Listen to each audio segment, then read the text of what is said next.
Welcome back. The other day I posted a remake of an old painting of a tulip and turned it into a painting of my brother's barn. In that video I said I was going to do a second project, so this is part two. This is an old wooden wall hanging from, I believe, a company called Home Interiors. It had a terrible dark brown walnut shiny finish. So here you can see me just giving it a light sanding coat in preparation for some antique white chalk paint. I have some ideas for this little project that should remake it from some old crap into something I'd be proud to hang on my wall. As you see, I've already had the first coat of antique white chalk paint. Now I'm going over it again with a second coat just so none of that dark brown walnut finish shines through.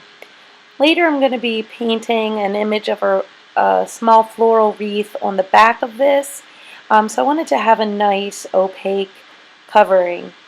It really only took two coats and then a couple little touch-up spots with three coats. To get my paint colors, I mix together white, green, yellow, blue, and black. This first coat I'm using a mixture of black, green, and blue so that there's some depth of tone in the leaves on the bottom part of the wreath. After allowing that to dry, I add in my next layer of wreath with a mix of white, green, and blue. This gives the illusion that these leaves are more in the forefront because they're picking up some light. My third and final layer of leaves on this wreath is a mixture of white, green, and a little bit of yellow to give it some brightness. By not having any blue or black in this layer, it really makes it stand out and be the top layer of leaves that would be reflecting most of the light.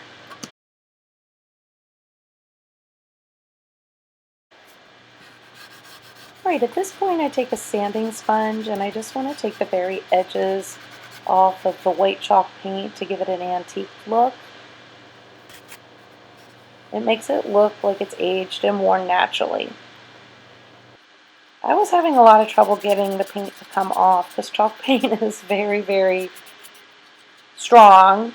So here I'm just going in with some antique wax to darken up the edges to make it look like it's more worn.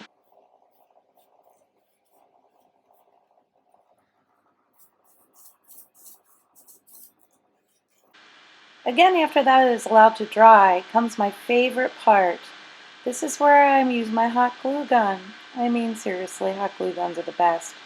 So I put in some artificial greenery from Walmart, and then I just put the candle back in. This is not an actual flame hot candle. This is just a little, one of those fake click-it-on LED candles, because with plastic greenery, that could be a nightmare.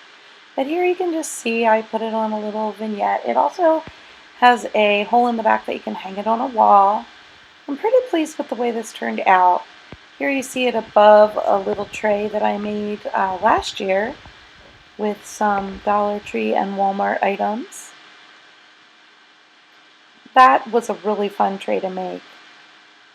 Thanks for watching.